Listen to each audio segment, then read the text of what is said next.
Hola chicos, buenas tardes, ¿cómo están? El día de hoy vamos a estar hablando sobre el desarrollo prenatal y la primera infancia. Dentro de aquí se dividen en varias etapas. La primera etapa nos habla del desarrollo prenatal, pero es importante saber que el desarrollo prenatal y la primera infancia va desde que se germina hasta los 2 años de edad. ¿Vale? Dentro de aquí se va desarrollando el niño, tiene un desarrollo físico, cognitivo y socioemocional.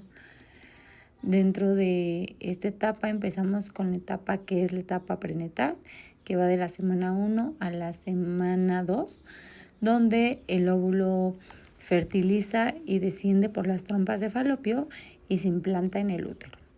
Después nos vamos al periodo embrionario, donde es de la tercera semana a la octava, y aquí se va formando el cerebro, la médula espinal, el corazón y las principales estructuras corporales.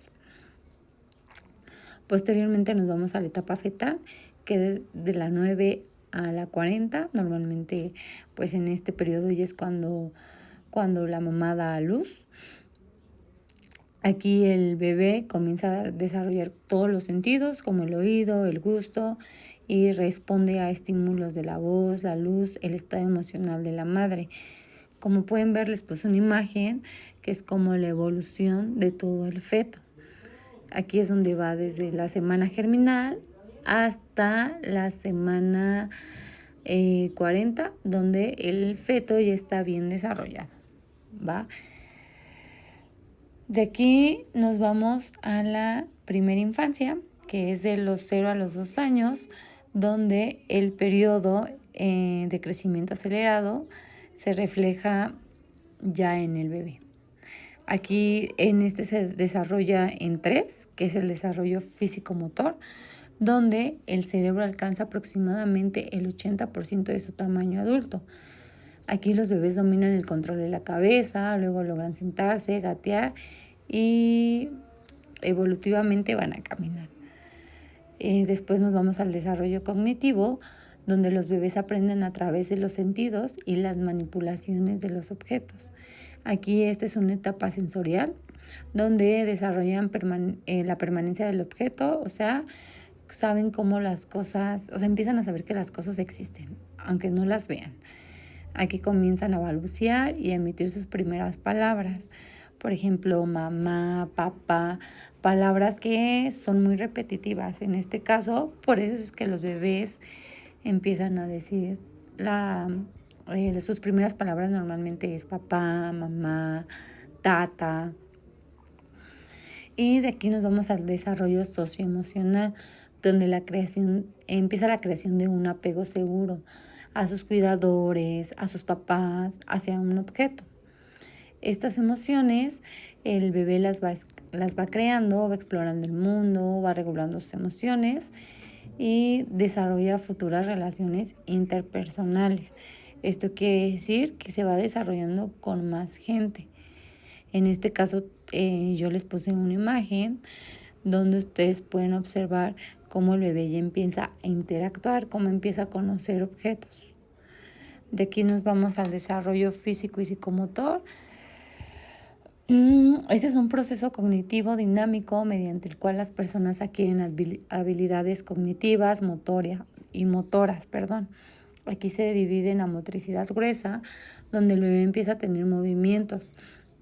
Empieza a alzar su cabecita, empieza a tener fuerza en sus brazos, en sus piernas y realiza movimientos amplios y coordinados como gatear, correr, saltar. Aquí a los bebés los empiezan a meter muchas veces a clases de natación para que empiecen a agarrar fuerzas en sus piernas, en sus brazos. La motricidad gruesa la podemos dividir en 2, que es el hitos del desarrollo y el impacto del aprendizaje, donde en el hitos del desarrollo empiezan a sostener la cabeza y luego a sentarse. ¿Por qué? Porque empiezan a tener fuercitas en sus piernas. Y de aquí nos vamos a impacto en el aprendizaje. ¿Por qué? Porque el bebé ya empieza a orientarse, ya empieza a tener más coordinación. empieza a saber a dónde va, ¿saben? Entonces, en eso nos hablamos de la motricidad gruesa. En conclusión, son los grandes movimientos que llega a tener el bebé, la coordinación de su cuerpecito. De aquí nos vamos a la motricidad fina, donde empieza a tener movimientos más precisos. En este caso, por ejemplo, aquí el bebé empieza a tener adaptación a su entorno, un aprendizaje más integral, la coordinación de sus pequeños músculos, huesos y nervios en las manos, en las muñecas. Empieza a realizar movimientos más precisos. Aquí, por ejemplo, ya empieza a brincar. ¿Qué le puedes brincar? ¿Qué le puedes decir? Brinca, abajo, arriba. Entonces, él ya tiene un poquito más de conocimiento. Muchos de estos ya empiezan a escribir, en el sentido de que empiezan y que le dices, marca esta línea, ¿no? Que está una línea punteada, ya pueden cubrir como ese trazo. Empiezan a aprender a abrochar como sus agujetas, sus botones. Ya tienen un mejor desarrollo de fuerza, coordinación y planeación muscular. De aquí nos vamos a las etapas evolutivas principales.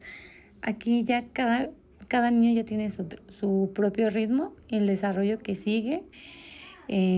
Por ejemplo, en la primera infancia, que es de los 0 a los 3 años, el niño se desarrolla, ya desarrolla reflejos, el control del cuello, el tronco, los primeros pasos, el gateo, la motricidad fina, y comienza a agarrar objetos y evoluciona hasta sostenerse solito, ¿no? En este caso aquí los niños empiezan gateando. Posteriormente, una vez gateando, empiezan a tener más fuerza, empiezan a pararse, empiezan a querer recorrer de esquina a esquina. Aquí los niños ya empiezan a querer agarrar como todo. Aquí es la etapa donde los niños empiezan a agarrar todo, ¿no? Para empezar a conocer. Esa es parte de ellos. De ahí nos vamos a la etapa preescolar, que es de los 3 a los 6 años. Aquí los niños ya empiezan a correr, a saltar, a trepar, a querer estar experimentando. Aquí los niños ya saben recortar, dibujar, escribir sus primeras palabras. Aquí ya tienen más facilidad como para que le dices colorea, y empieza a colorear, y muchas veces ya sin salirse de las líneas. Y de aquí nos vamos a la etapa de los 6 a los 12 años, donde los niños ya tienen más habilidades motoras. En este caso ya los puedes poner a hacer actividades y ya tienen como esa noción que les puedes decir, corre de aquí a allá 3 vueltas, ¿no? Y ellos ya se vuelven más fluidos, más fuertes, tienen más resistencia. Por eso muchas veces a esta edad ya empiezan a hacer educación física. A esta edad los niños ya se vuelven un poquito más conscientes en lo que están haciendo y ya coordinan más. Ya les es un poquito más fácil coordinar. Entonces, dentro de estas tres etapas evolutivas, es como el niño va evolucionando, como empieza gateando. Posteriormente, después gatea, camina, corre, y de ahí empieza a saltar, trepar. Entonces es como un niño va evolucionando en sus etapas evolutivas en las motoras, ¿vale? De ahí nos vamos al desarrollo cognitivo, donde en el desarrollo cognitivo ya nos habla un poquito más sobre la memoria, el razonamiento y el aprendizaje. Aquí el niño ya tiene un poquito más de comprensión y expresión. Aquí ya están conectados. El lenguaje es como su herramienta donde le permite estructurar pensamientos y la resolución de problemas. Por ejemplo, yo aquí les puse un ejemplo muy claro, que es un niño de 3 años donde ve a un perro mediante manchas, ¿no? Y él ya dice, mira, este ya es un perro. Y más tardar, a lo mejor escucha a alguien ladrar y él ya puede comprender que quien está ladrando es un perro, ¿no? O cuando nosotros muchas veces le decimos al niño, ¿cómo es un perro? Y el niño ya puede contestar, wow, wow, ¿no? Entonces el niño ya empieza a tener como esa coordinación en donde ya puede identificar las palabras o los sonidos con las cosas. En este caso, pues yo les ponía un ejemplo súper claro que es el perro, ¿no? O cuando le dices, ¿cómo hacen los gatos? Y ella dice, miau. O sea, él ya empieza a comprender eso. El niño ya empieza a comprender oraciones más complejas, ya razona constantemente y él ya puede crear una historia, ¿no? Decir, es que el perro está comiendo. Entonces él ya empieza a tener ese tipo de oraciones, ya puede empezar a coordinar porque ya tiene un poquito más de razonamiento, de memoria y aprendizaje. Aquí después, posteriormente, nos vamos al desarrollo socioemocional, donde aquí mediante los niños empiezan a comprender, gestionar y expresar sus emociones. Aquí construyen ya vínculos afectivos seguros y desarrollan la empatía.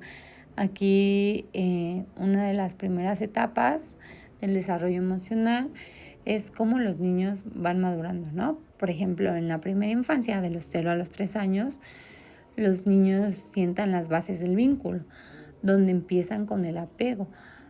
Principalmente los bebés experimentan emociones básicas como el placer, la tristeza, el miedo, el enojo, comunicándoles a través del llanto, expresiones faciales. Cuando a algunos les gusta, cómo hacen sus caritas, ¿no? De fuchi. O cuando están enojados, o cuando están tristes, sus ojos se les inundan. De aquí nos podemos ir a la edad preescolar, que es de los 3 a los 6 años, donde desarrollan un vocabulario emocional más extenso y logran identificar los sentimientos en otras personas. Aquí empiezan a surgir emociones más complejas como la frustración, los celos, el arrepentimiento, el enojo, la envidia. ¿Por qué? Porque los niños aún no saben controlar sus emociones. Son muy expresivos y no tienen como este tipo de filtros. Y de aquí nos vamos a la edad escolar, que es de los 6 a los 12 años, donde adquieren una comprensión más profunda de emociones como la venganza, el orgullo, la culpa, y aprenden a gestionar de manera más autónoma lo que sienten en contextos sociales y académicos. En este caso, como ya están en la escuela, ellos ya es más fácil decir, ay, te quiero mucho. Ay, es que es mi mejor amigo porque nos llevamos muy bien, ¿no? Pero también en este caso, pues cuando se enojan es que, pues ya no le voy a hablar a fulanito porque me hizo esto. Entonces, aquí ya empiezan a tener un poquito o expresar sus emociones, pero de otra forma. Por ejemplo, aquí muchas veces cuando, por ejemplo, yo recuerdo que a la edad de los 9 años me habían cortado el cabello como Dora la Exploradora, ¿no? Y a mí me daba mucha pena porque yo decía, parezco Dora, entonces no quiero ir a la escuela. Entonces aquí estaba la emoción de la vergüenza, ¿no? Que no quería que mis compañeros me vieran. Entonces, aquí nosotros ya empezamos a comprender un poquito más a fondo las emociones y ya las expresamos. Entonces, como yo les comentaba, aquí los niños empiezan a hacer algo que se llama el apego, porque estamos hablando del desarrollo socioemocional. Es importante que sepamos que el apego es muy importante irlo desarrollando e irlo trabajando a través de los años, porque esto, si no sabemos trabajarlo, nos puede afectar en la vida adulta, ¿vale? Hablando del apego, tenemos la formación del apego en la etapa infantil, donde en la etapa infantil nos menciona que el apego es el desarrollo y se divide en cuatro fases, principalmente en la niñez, que es el preapego de los 0 a los 2 meses. Aquí el bebé muestra interés por las personas, responde a ellas mediante reflejos y llanto, pero aún no discrimina a cualquier cuidador. Por ejemplo, aquí yo les ponía el ejemplo de cuando un bebé quieren que lo carguen, ¿no? En este caso, si lo pones en la cuna, llora, pero si lo cargas, ya no llora. ¿Por qué? Porque tiene un apego a los brazos, a que lo estén cargando todo el tiempo. Aquí no identifica aún a la persona, solo identifica que tiene apego a los brazos, a que alguien lo tenga cargando todo el tiempo. Después nos vamos en la formación del apego, que es de los 2 a los 7 meses. Aquí el niño comienza a reconocer a sus cuidadores principales y orienta más su conducta hacia ellos. ¿A qué nos referimos esto? De que muchas veces ya le decimos, muchas veces no sé si han visto que les extienden los brazos a los niños para decirles, ay, vente conmigo, mi amor, vente, no te vayas con él y así. En este caso el niño ya empieza a identificar a sus cuidadores principales y ya escoge a esa persona, ¿vale? De aquí nos vamos al apego claro, que es de los 7 a los 24 meses, donde surge la ansiedad por la separación y el miedo a los extraños. Aquí el niño ya busca activamente la cercanía de sus figuras de apego por sentirse a salvo. En este caso, el niño ya muchas veces le dices, vente con un desconocido, ya se pone a llorar. Si lo carga alguien más, ya se pone a llorar, porque el niño aquí ya tiene claro quién es su persona, su persona segura, ¿no? Después nos vamos,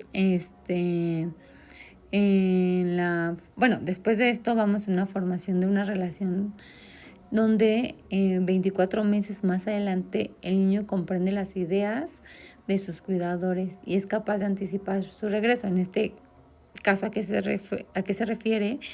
Que muchas veces los papás se van a trabajar, entonces el niño ya comprende que se tiene que ir, ya comprende que el papá se tiene que ir y tiene que irse a trabajar y después regresar. En este caso, el niño ya sabe que le va a generar un poco de ansiedad porque la persona de confianza se va, pero ya lo puede entender un poco mejor, ¿no? A lo mejor se puede quedar llorando, pero muchas veces ya sabe que tiene que regresar porque tuvo que ir a trabajar, ¿vale? Aquí existen 4 tipos de apego. Nos habla de 4 tipos de apego de la infancia, que esto depende al niño, porque no todos tienen lo mismo. Por ejemplo, está el tipo de apego seguro, donde el niño confía en sus necesidades atendidas, le permite explorar el entorno con confianza y busca el consuelo cuando lo necesita. Después tenemos el evitativo, donde el cuidador suele ser emocionalmente accesible, el niño aprende a no depender de ellos y se vuelve independiente. En este caso, el niño ya sabe que están sus papás, pero él puede hacer sus cosas por sí mismo, ¿no? Porque evita como ese contacto. Después nos vamos al ansioso o al ambivalente, donde aquí el cuidador es inconsciente de sus respuestas, el niño muestra ansiedad al separarse y reacciona al enojo o a la indiferencia al volver. Y posteriormente nos vamos al tipo de apego desorganizado. Aquí los cuidadores son muy ausentes, y el niño representa temor. El niño muestra comportamientos contradictorios o confusos. ¿Por qué? Porque el niño, a veces los papás están, no están, entonces muchas veces en su comportamiento es un poco rebelde, ¿saben? Porque como no ha habido una figura que le enseñe, que esté, entonces muchas veces a estos niños los hacen en un futuro unas personas inseguras de sí mismas. El apego, hay que entender que el apego tiene que ver mucho con la autoestima de nosotros, adultos. ¿Por qué? Porque dependiendo de este tipo de apego que nosotros generamos en la infancia, nos va a perjudicar mucho ahora de adultos, ¿no? Por ejemplo, a final del día les voy a mandar un test donde ustedes los pueden contestar. Vienen 4 tipos de apego. Recuerden que el apego podemos tener 2. O sea, a lo mejor hacemos el test, pero me dice, es que en este test salí 5 y 5. Ok, dentro de este test está bien, no importa que tengamos más de un tipo de apego. El test refiere que tenemos un poco de todos, pero recuerden que es importante trabajar el apego, ¿vale? Entonces, a final de cuentas, si quieren saber qué tipo de apego tienen, les voy a dejar un test para que lo puedan contestar. Nos pasamos al apego. Yo les voy a hablar un poquito más, para que vean en qué nos afecta en la adultez, ¿vale? Por ejemplo, el apego ansioso ambivalente nos habla de las personas que experimentan una fuerte ambivalencia por un lado, o sea, desean una cercanía emocional extrema para calmar como su inseguridad, pero por otro lado desconfían profundamente de los demás y temen a ser lastimados. En este caso, en la infancia, los niños lloran intensamente cuando el cuidador se va, pero al regresar muestran como enojo, resistencia, porque pues los dejaron, ¿no? Es como algo inconsciente. Y posteriormente en adultez, esto nos traduce a una dependencia emocional, a una dificultad para estar solos, tenemos celos y la necesidad de recibir constantemente afecto o la confirmación de amor, ¿no? En este caso, es que quiero que cada ratito me digas que me amas. No, es que si tú no me abrazas hoy, yo no siento que tú me amaste. Es que si tú no me dices que estoy bonita o que me veo bien, eso estamos hablando de un apego ansioso. Por ejemplo, unas características muy claras esto es sobreanalizar cada detalle o cambio del comportamiento en sus parejas o amigos, interpretándolo como una señal inmensa de abandono, ¿no? Es que como hoy no me mandó mensaje, entonces ya me abandonó y ya no me quiere. Entonces, eso es un apego ansioso. También nos habla del comportamiento que tienen problemas para poner límites, o más bien respetar límites de su pareja, ¿no? Que le dice, no, es que este fin de semana no te puedo ver porque tengo cosas que hacer. Y él no ve el espacio personal, él quiere estar todo el tiempo con esa persona para saber qué hace, qué no hace, y le causa como ese tipo de ansiedad de no estar con su pareja o con la persona que quiere. De aquí nos vamos al miedo al rechazo y al abandono. Por ejemplo, es lo que les decía, nunca quieren estar solos.